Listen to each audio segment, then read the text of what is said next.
Bismillahirrahmanirrahim. To continue our comprehensive example for preparing comprehensive budget, we reach to the final step of operating budget.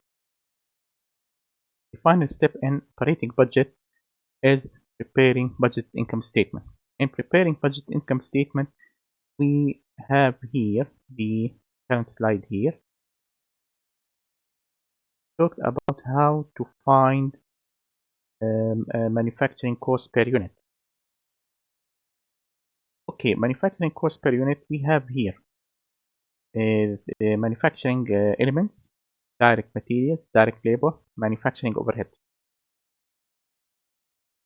Then the direct materials in the previous slides and in the previous videos, we said that we have our product,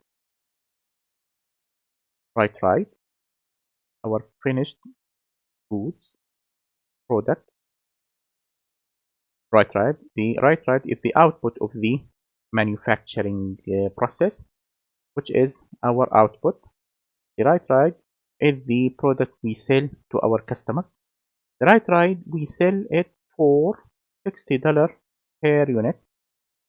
$60 per unit comes from the first budget, the sales budget we prepared in the previous video.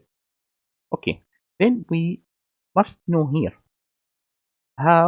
we must know what is the cost per unit for producing this right. What is the cost per unit for producing this right, which is the sum of the cost of direct material, direct labor, and manufacturing overhead.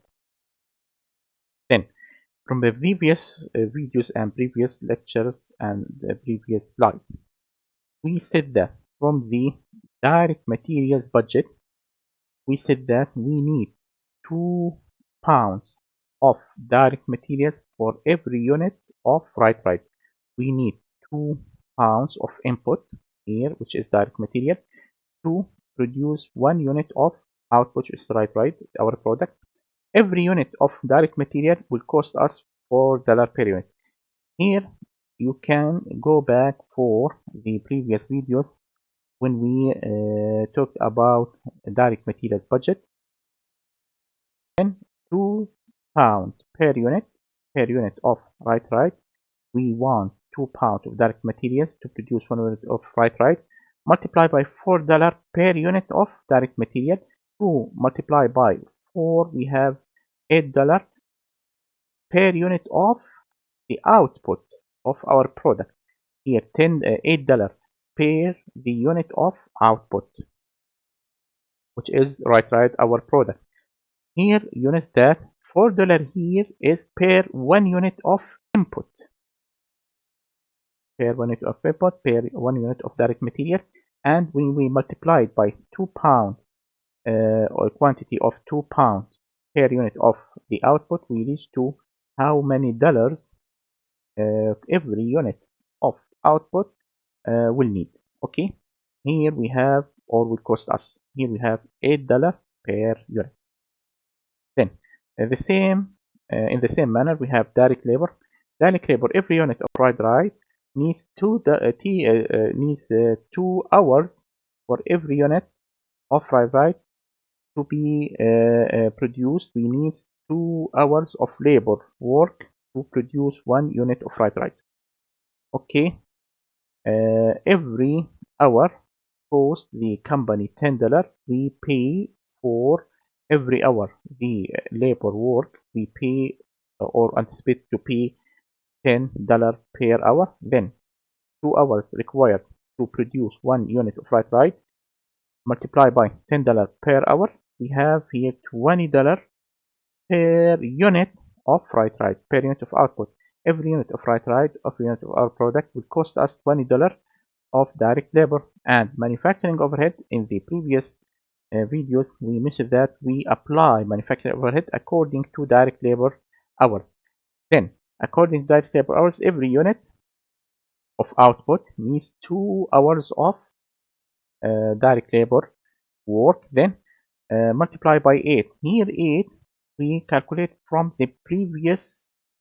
Here if we go back to manufacturing overhead budget, we see that we calculate $8 per hour per direct labor hour, the allocation rate. Then we use the $8 allocation rate per direct labor hour to multiply it by 2 hours required for every output. 2 hours multiplied by 8, we have $16 per unit of output. Then we apply $16 of manufacturing overhead cost for every unit we produce of right. Okay, then the total here $8, direct materials, direct labor $20, manufacturing overhead $16. We have $44 per unit. Then the cost per unit to produce right is $44, which is the manufacturing cost.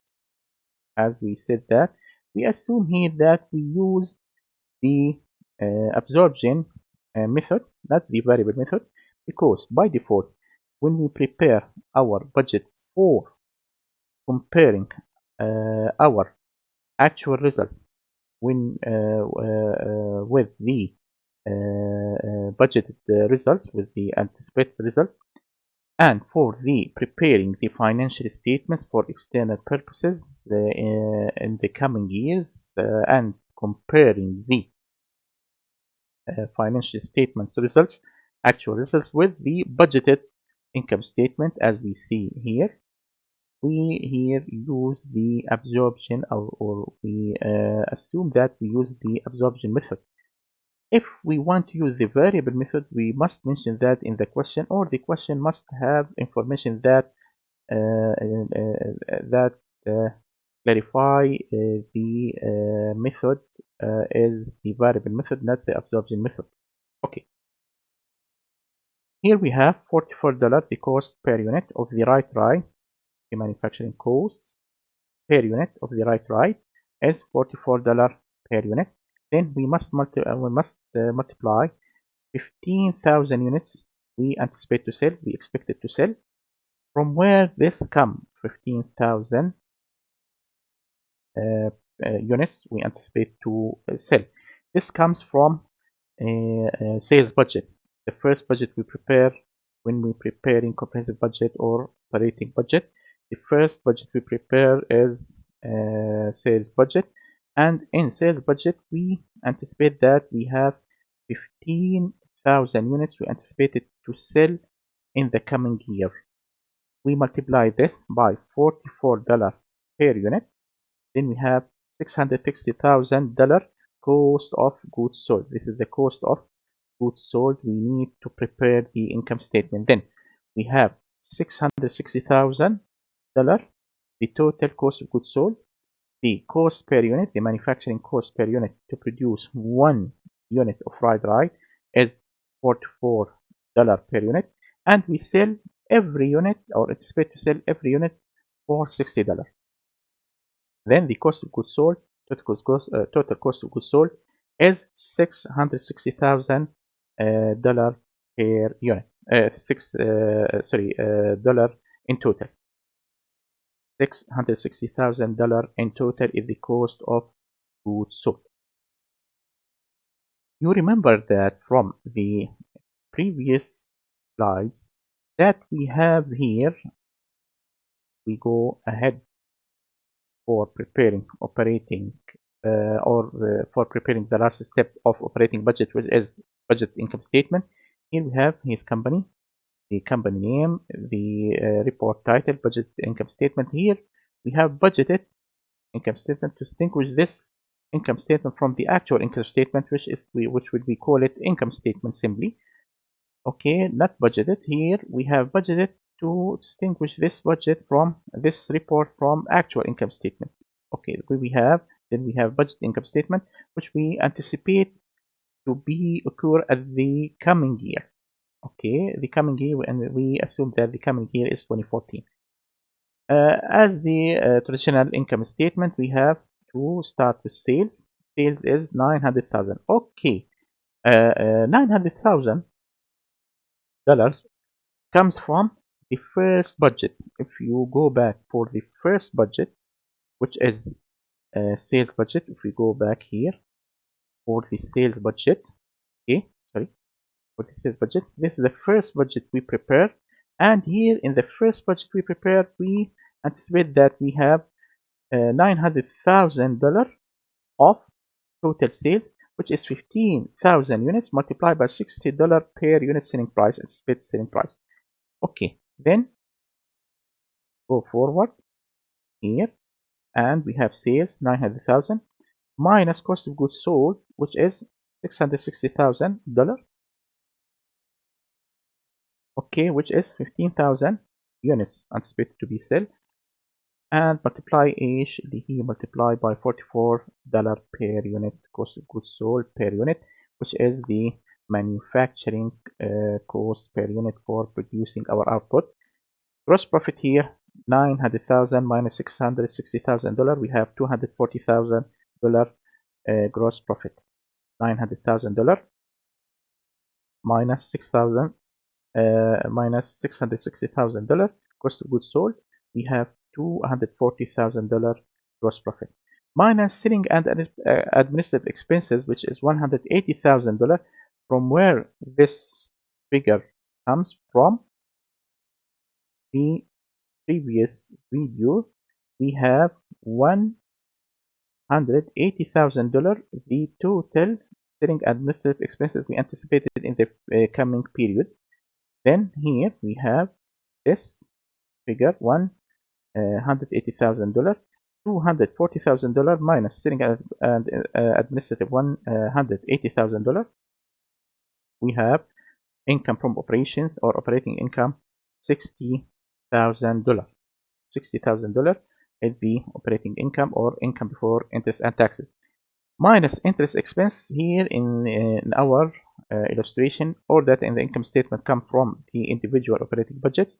Here, these data come from the individual operating budgets, which we finished in the previous videos.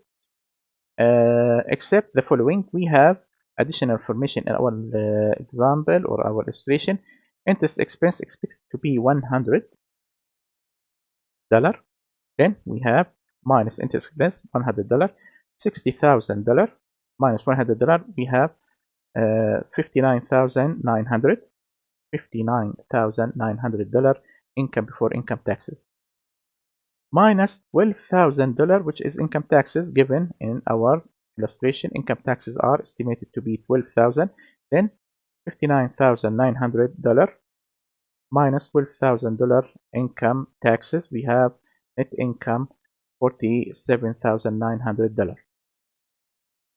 $47,900 is anticipated net income for the coming period 2014. Here we have the last step, and we finish the operating budget. The last step in the operating budget is budget income statement, and we here finish the first category of comprehensive budget is operating budget. We start here our example with this diagram. We have here this diagram. We have operating budget, comprehensive budget, master budget or comprehensive budget. We have operating budget and financial budget. We finish the revenue budget, sales budget or revenue budget. We have production budget, direct materials, direct labor, manufacturing overhead, cost of goods sold, operating expenses, and the last step here is the budget income statement. Budget income statement, we will use it in preparing the budgeted balance sheet, which is part of financial budget. We will talk about financial budget and the rest of the master budget in the coming videos.